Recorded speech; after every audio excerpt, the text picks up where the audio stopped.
Romanos capítulo 14, o reino de Deus. Romanos capítulo 14, versículo 17. O Espírito Santo falando por Paulo, porque o reino de Deus não é comida nem bebida, mas justiça e paz e alegria no Espírito Santo. Nós devemos primeiro entender a obra redentora de Jesus na cruz. O que ele fez, isso é a justiça de Deus. Deixa aqui, depois eu volto. Aqui em Romanos mesmo, no capítulo 5, versículo 17, diz assim, Romanos 5, 17. Porque se pela ofensa de um só, a morte reinou por ele, muito mais os que recebem a abundância da graça, diga comigo, e o dom da justiça reinarão em vida por um só, Jesus Cristo. Nós oramos e falamos, Deus reina através, Jesus reina através de nós, né? Não, somos nós que reinamos através de Jesus, em nome dele. A palavra reino, nós vamos ver já que é domínio. Então nós dominamos em nome dele, dominamos o mal, dominamos, não deixamos o mal nos dominar de maneira alguma. Mas o que eu quero falar é esse dom da justiça. Foi exatamente o que Jesus fez na cruz. Estão lembrados de Barrabás? Barrabás era um criminoso e ele foi solto naquele dia, porque no período de festas, os romanos faziam, vamos dizer assim, uma graça, e eles soltavam um criminoso. Naquele dia Pilatos então deixou o povo decidir, vocês querem que eu solte Jesus, o rei dos judeus, né? Ou que soltem Barrabás? E o pessoal escolheu Barrabás. Mas aquilo ali, pessoal, é só uma prefiguração do que estava acontecendo no mundo espiritual. Barrabás representava eu, representava você, todos nós, porque todos pecaram e destituídos foram da glória de Deus. Então nós fomos separados por causa do pecado, foi o pecado de Adão que nos vendeu. O sangue de Jesus, a morte de Jesus na cruz, nos comprou de volta para Deus. Esse é o dom da justiça.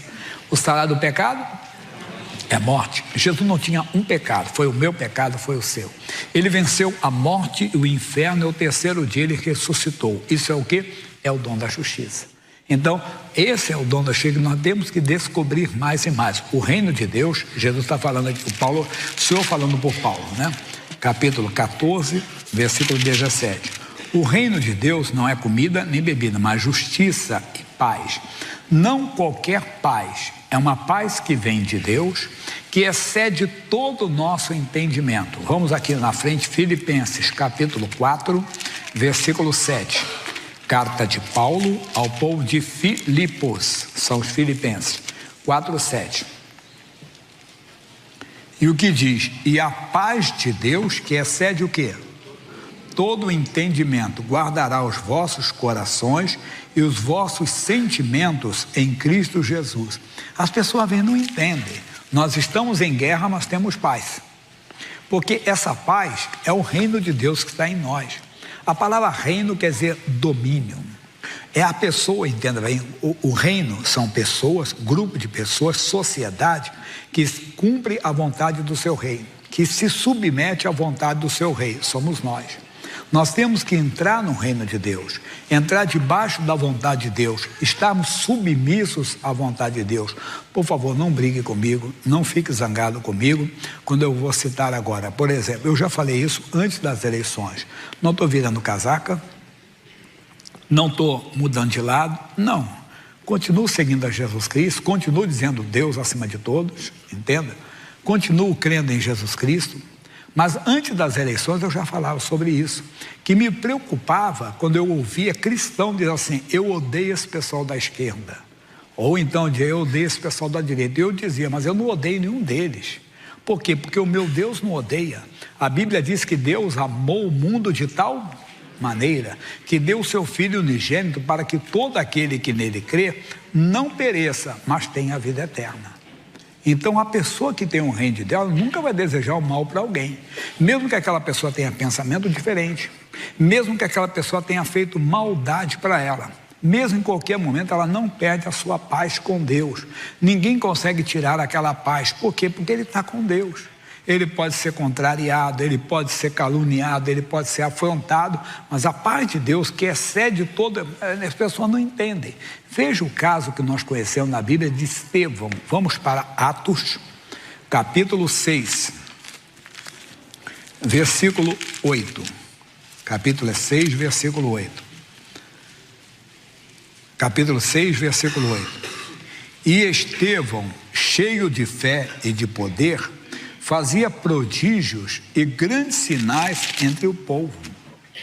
Veja só, Estevão era um homem cheio de fé e cheio do Espírito Santo. E ele fazia sinais e prodígios, coisas lindas. Não sabemos se foi paralítico, andou, cego que enxergou, mas coisas lindas aconteciam. Mas você não ouve falar muito dos milagres com Estevão. Já ouviram falar? Quase não deve ter ouvido. Onde que Estevão ficou mais conhecido? Aqui na frente, no capítulo 7. Aí o Estevão foi e pregou, entenda bem, para os religiosos, pregou para todos os homens. E o Estevão foi apedrejado por esses homens. Versículo 57 do capítulo 7. Mas eles gritaram com grande voz, taparam os ouvidos e arremeteram unânimes contra ele. Todos se levantaram contra ele. E expulsando-o da cidade, o apedrejavam. E as testemunhas depuseram as suas vestes aos pés de um homem chamado Saulo. E apedrejaram a Estevão, que em invocação dizia: Senhor Jesus, recebe o meu espírito. E pondo-se de joelhos, clamou com grande voz: Senhor, não lhes imputes este pecado. E tendo dito isso, adormeceu, morreu. O que ele está fazendo? Ele está dizendo, o que não lhes impute? Imputar é atribuir. Não lhes atribuas este pecado. Estevão, na hora da morte, ele orou pelos seus algozes. Ele orou, entenda bem, pelos seus apedrejadores, pelos seus agressores. Dias depois, Saulo de Tarso tem um encontro com quem? Com Jesus. E Saulo de Tarso se torna o grande apóstolo Paulo. Mas por quê? Porque um homem conhecia verdadeiramente o reino de Deus. Ele sabia o que era a vontade de Deus, que Deus não queria. Ele poderia dizer: Senhor, que esses homens paguem pelo que eles estão fazendo. Senhor, que eles queimem no fogo do inferno. Parece cômico, mas é trágico, e tem cristão que fala isso. Deus não quer que ninguém queime no fogo do inferno. Deus não quer nem ninguém da esquerda nem da direita para tirar isso aí, entenda? A vontade de Deus é que todo homem seja salvo. Enquanto eu não tenho o reino de Deus, eu sou dominado por quê? Por minhas emoções. Veja o que Paulo está dizendo, vamos voltar lá no Filipenses 4:7. Ele diz: e a paz de Deus, que excede todo o entendimento, guardará os vossos corações. O coração não vai ser tomado pelo ódio. Coração não vai ser tomado pela mágoa, pela revolta. Não vai ser tomado, entenda bem, pelo desejo pecaminoso. Quando tem um reino de Deus. Reino, repito, é domínio. Quer dizer, quando eu tenho domínio, eu me submeto. Reino, grupo de pessoas, sociedade, que cumpre a vontade do seu rei, que está submissa às vontades do seu rei. Então nós estamos debaixo da vontade dele. E a vontade dele é que todo homem seja salvo. Mesmo que a pessoa seja, entenda bem, uma agressora, quer dizer, uma pessoa homicida até mesmo. Porque é muito fácil você falar de perdoar quando é com os outros, mas quando é com você é mais difícil, né? Já viu alguém falar pimenta nos olhos dos outros? Mas quando é com a gente? Mas aí se temos o reino de Deus, se conhecemos o reino de Deus, se entramos no reino de Deus, se estamos no reino de Deus, nós estamos submissos à vontade do nosso rei, do nosso Senhor. Então, mesmo que a pessoa tenha me machucado muito, me ofendido, mas eu não vou conseguir. Por quê? Por causa desse reino que está em mim, por causa desse domínio que está em mim. Nós temos que ver se entramos no reino de Deus. Isso é importante. Então, nós estamos vendo aqui, vamos ver um pouquinho mais de Romanos, porque eu tenho muita matéria. Não dá para dar tudo em um culto só. Porque o reino de Deus não é comida nem bebida, mas justiça e paz e alegria no Espírito Santo. Não fica fora da festa, não, irmão. Se alegra. Como é que é isso, pastor? Não fique fora da festa? O reino de Deus traz alegria. Como é que é essa alegria? Vamos para Lucas capítulo 13. Lucas capítulo 13. Versículo 18. 13 e 18. Capítulo é o 13. 13 e 18. E dizia: A que é semelhante o reino de Deus? E ao que a compararei? É semelhante ao grão de mostarda, que um homem tomando, lançando na sua horta, cresceu e fez-se grande árvore, e em seus ramos se aninharam as aves do céu. O que isso quer dizer para nós? O reino de Deus é para trazer as pessoas. Quando? Quando essa semente é praticada, é plantada, quando nós colocamos a nossa fé em ação. Agora veja o claro para nós aqui. É semelhante ao grão de mostarda, versículo 20, desculpa. 20, e disse outra vez, a que compararei o reino de Deus? É semelhante ao fermento que uma mulher tomando escondeu em 3 medidas de farinha até que tudo levedou. O que é isso? Para que se coloca o fermento na farinha? Para crescer. O reino de Deus tem que crescer. Por isso os milagres. O milagre não é só para mim, para você. Quando Deus me cura de uma doença, Ele não me curou só, Ele me capacitou o quê? Ser testemunha do reino. Ele me capacitou a ser testemunha do amor dele. Mas traz uma coisa muito bonita. O quê? Agora vamos para Lucas ainda, capítulo 15. E chegavam-se a ele todos os publicanos e pecadores para o ouvir. E os fariseus e os escribas murmuravam, dizendo, este recebe pecadores e come com eles. E ele lhes propôs uma parábola, dizendo, que homem dentre vós, tendo 100 ovelhas, e perdendo uma delas, não deixa no deserto as 99, e não vai após a perdida até que venha a achá-la. E achando-a, põe sobre seus ombros, cheio de júbilo, de alegria. E chegando à sua casa, convoca os amigos e vizinhos, dizendo-lhes, alegrai-vos comigo, porque já achei a minha ovelha perdida. Bonito isso aqui, pessoal. O reino de Deus traz alegria quando uma pessoa se converte. Olha o que Jesus vai dizer. Digo-vos que assim haverá alegria no céu por um pecador que se arrepende mais do que por 99 justos que não necessitam de arrependimento. Olha que coisa linda, pessoal. Olha que coisa profunda que é para nós o reino de Deus. Quer dizer, nós nos alegramos e nós devemos, que se somos realmente cidadão do reino dos céus, que é o reino de Deus. Se somos verdadeiramente, nos alegramos quando uma pessoa sabe quem se converteu, fulano de tal. Mas quem é o fulano? É um assassino de alguém da sua família. Pastor Jaime, é demais. Por isso que a porta é estreita. Por isso que o caminho é apertado. Muitos não vão conseguir entrar, porque não aceitam a misericórdia de Deus para o próximo. Acham que não, é demais. Mas se fosse com eles, eles gostariam. Entenda? Gostariam. Mas nós temos que fazer isso. Nós temos que ver se nós realmente entramos no reino de Deus ou se não somos apenas membros de uma igreja, de uma denominação. Entenda bem, se não somos apenas pastores, entenda bem, que vivem por causa da prebenta, auxílio ministerial. Por isso estou aqui, não tenho como ganhar mais, então eu vou ficar aqui, compreende? Empurrando com a barriga até chegar a aposentadoria, até chegar o dia de ir embora. Não. Eu sou cidadão, não sou pregador. Eu sou salvo no que eu sou pregador. Eu não sou salvo porque eu sou pregador, eu sou salvo se eu for cidadão do reino de Deus. Se eu nasci de novo realmente. Então eu tenho que me examinar, eu tenho que levar uma igreja a viver o reino de Deus. Eu não posso de maneira alguma pregar outras coisas somente. Claro que eu prego cura, prego libertação, que o poder não está no nome de Jesus, contra a depressão, contra a macumba, contra a feitiçaria, mas eu tenho que pregar o reino de Deus. Eu tenho que perguntar para você, você já entrou no reino? Repito, procure o dicionário que você vai encontrar reino, sociedade, grupo de pessoas submissas à vontade do seu rei. Será que nós estamos submissos realmente? Ele está dizendo aqui que nós devemos nos alegrar, entenda, quando o pecador se arrepende. Não importa quem é o pecador, não importa se ele é Saulo de Tarso, um perseguidor de cristãos. Ah, pastor, já, mas tem gente que não adianta, é pau que nasce torto e morre torto. Isso é filosofia de malandro, irmão, não tem nada a ver com a Bíblia. A Bíblia diz que Deus quer que todo homem seja salvo, e para Deus não há impossível. Não importa se ele é um líder da feitiçaria, se ele é um líder do crime, se ele é um opositor político, entenda bem, que tem ideias completamente contra a sua fé, Deus quer que aquela vida seja salva. Deus quer que aquela pessoa entre no céu. Deus não quer que aquela pessoa... Estevão mostrou o que é o reino de Deus. Sendo apedrejado, não perdeu a paz. Tinha a alegria de aprender Deus, viu o céu aberto e fez, Senhor, estou indo embora, mas perdoa, tem misericórdia deles.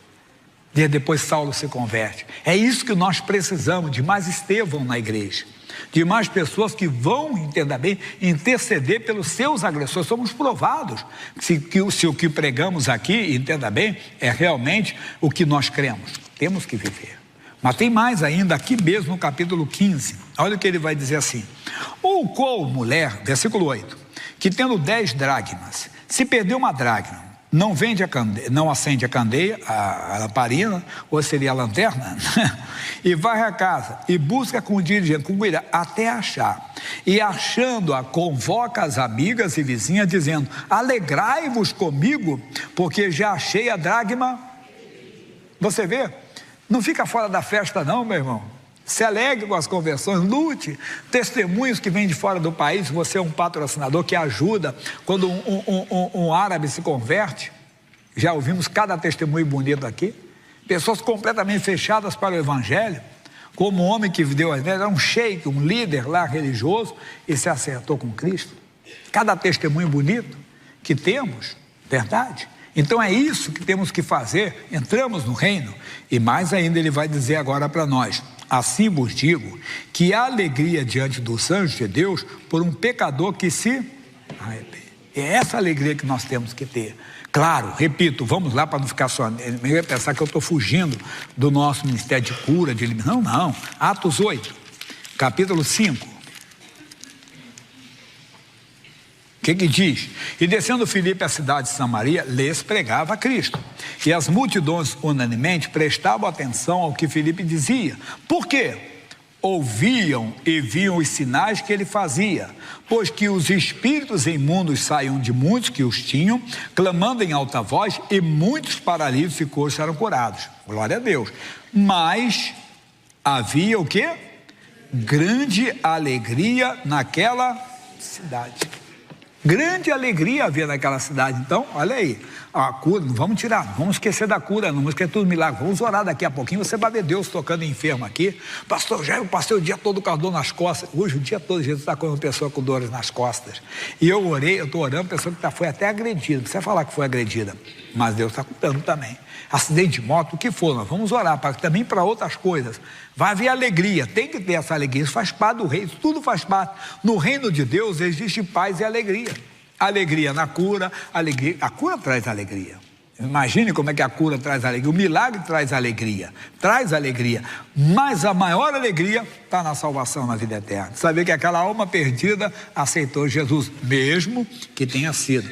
Sabe quem se converteu? A fulana. Quem é a fulana? Foi uma amante do seu marido, ou que destruiu o seu lar, ou que acabou com o seu casamento, e ela se converteu. Se ela se converteu mesmo, primeiro que ela não vai ficar com o marido de ninguém, não. Não, pastor, mas a gente já reconstruiu a vida. Tem cada caso, é verdade. E que às vezes já reconstruiu, a pessoa casou, outra, mas ela vai se alegrar. Puxa, Jesus, que bom que ela se arrependeu, que ela conheceu o Senhor. Bom que ela vai morar no céu agora. Mas não fica, agora vai ser uma santinha, né? Glória a Deus, que ela vai ser mesmo. É que eu disse, até mesmo que seja uma pessoa que tenha tirado a vida de alguém. Sei que eu estou sendo levado ao extremo, né? Mas é assim que é o reino de Deus. É dessa maneira que devemos ver. Vamos voltar onde nós começamos. Quem lembra, pessoal? Romanos, capítulo 14. Eu tenho cola aqui. Aqui pode ter. Quem fez Enem hoje não pode não, tá? 14, 17. Porque o reino de Deus, entenda, não é comida nem bebida, mas justiça e paz e alegria no Espírito Santo. Matéria nova. Porque quem nisto serve a Cristo, agradável é a Deus e aceita aos homens. Quer dizer, quem se submete, faz isso que vimos, você vai ver como é importante. E servir a Deus vai fazer um bem, você vai se identificar, você mesmo vai se identificar como o quê? Como servo de Deus. Você vai se surpreender quando alguém diz, olha, fulano se converteu, e você sentir sei lá, fazer um deboche. Não, Jesus, muito obrigado, glória a vida, isso. Que ela se converteu, que vai morar no céu, mesmo que ela tenha feito uma maldade para você, mas é o reino de Deus. Você se alegra com o pecador que se arrepende, mesmo que o pecador tenha sido alguém que pecou contra você. Veja o pai do filho pródigo. Foi contra quem mais ele pecou? Foi principalmente contra o pai. Ele pegou a parte que não tinha nem direito, porque o pai não era morto. Bem, eu não conheço a minha legislação da época para falar, tem que ter uma interpretação aqui muito mais... Entenda só, ele pediu a parte dele. O pai disse, tá bom, eu estou vivo ainda, mas tudo bem, pega aí. Ele foi para uma terra longínqua, gastou tudo dissolutamente, irresponsavelmente. Quando se viu sem dinheiro algum, aí ele simplesmente sentiu fome. Aí foi pedir emprego, disse, tem uns porcos, vai cuidar dos porcos. Mas tinha hora de comer. E antes quando ele cuidar, tinha vontade de comer a comida dos porcos. Aí ele caiu em si e disse, puxa, na casa do meu pai, na fazenda do meu pai, qualquer trabalhador tem o seu salário, tem pão com abundância. Eu vou voltar para a casa do meu pai, vou dizer, pai, eu pequei contra ti perante o céu, não sou digno de ser teu filho, me trate como um dos teus empregados, me dá um salário para comer, para sobreviver. E ele voltou. O pai o avistou de longe. Eu brinquei que se fosse aqui na São João, chegou ali na Ipiranga, meu pai já viu. E ele foi se aproximando, pensando que ia tomar uma bronca do pai. O pai não. Correu, abraçou o filho, beijou o filho. Servos, traga uma roupa para o filho, a melhor roupa que tiver aí. Sandália. A sandália tem aqui, porque o servo andava descalço. O filho não, andava calçado. Botou a sandália. Pega o anel da família, coloca nele. Vamos matar o bezerro cevado. Vamos fazer uma festa. Por quê? Porque esse meu filho estava morto e reviveu. Aí chegou do campo o filho, o outro. O que está acontecendo aí? Que festa é essa aí? Festa fora de época? Festa de quê? Sabendo não, seu irmão voltou. Meu irmão? Ih, voltou caidinho, hein? Todo machucado, zerado. Mas aí o seu pai mandou botar uma roupa para ele, mandou fazer isso, mandou fazer uma festa. E ele ficou chateado. Não pode, isso não podia acontecer. E ele ficou lá fora. E o pai disse, filho, vamos entrar, o que está vendo? Esse teu filho gastou tudo com as prostitutas, gastou de maneira irresponsável, e agora o senhor faz isso? A vida toda eu trabalhei para o senhor, nem um cabrito o senhor me deu para comer com meus amigos. Ô filho, o que é meu é seu, você não comeu porque não quis. Entenda bem, era seu. Mas esse teu irmão estava morto e reviveu, estava perdido e foi achado. Vamos nos alegrar. Não fique fora da festa, irmão. Deus está chamando você para essa festa. É uma festa do céu, entenda? Quando você começa a se preocupar, como diz a canção, o sofrimento dos perdidos me incomoda, Senhor. Enquanto não incomodar, porque nós não somos cidadãos do reino de Deus ainda. Somos membros de uma igreja, somos, entenda bem, de uma denominação, mas ainda não temos, talvez, o título que devemos ter, cidadão do reino de Deus. E eu creio que hoje Deus está despertando. Você já é, só tem que descobrir quem você é. Se alegre na salvação de alma, se alegre na cura dos enfermos, na libertação dos oprimidos. Não esqueça que você tem o domínio de Deus. Por isso que pode aparecer, fala uma linguagem, cara, a buritona piscou-lhe para o senhor, você está amarrado, diabo, em nome de Jesus. Porque você tem o domínio de Deus, tem o reino de Deus. Ou vice-versa, pai, para ser um galã na rua, piscou-lhe para o senhor, está amarrado, o diabo, em nome de Jesus. Você sabe que é o diabo. Porque o senhor é um homem compromissado, ou a senhora, ou aquela pessoa, você não está fora. Pecado, como é que é o Fernandes? Estou fora. Não é isso aí. E Deus vai falar muito mais ainda.